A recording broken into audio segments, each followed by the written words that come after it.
সুপ্রিয় দর্শক আসসালামু আলাইকুম। আজকের আলোচনা করব খালি পেটে টক জাতীয় খাবার খেলে কি সমস্যা হতে পারে। খালি পেটে টক জাতীয় ফল খেলে কি সমস্যা হতে পারে।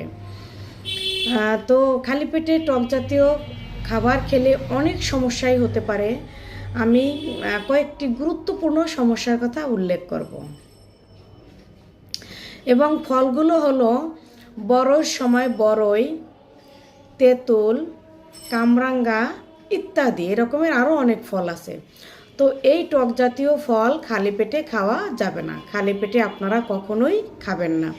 খালি পেটে খেলে গ্যাস্ট্রিকের সমস্যা বেড়ে যেতে পারে, অ্যাসিডিটি বেড়ে যেতে পারে, বমি হতে পারে, অথবা সারা দিন বমি বমি ভাব থাকতে পারে। এ ধরনের অনেক সমস্যাই হতে পারে। তো খালি পেটে এই ফলগুলো খাওয়া যাবে না, খেলে এই সমস্যাগুলো হতে পারে। তো আজ এ পর্যন্তই, নেক্সট ভিডিওতে আবার দেখা হবে।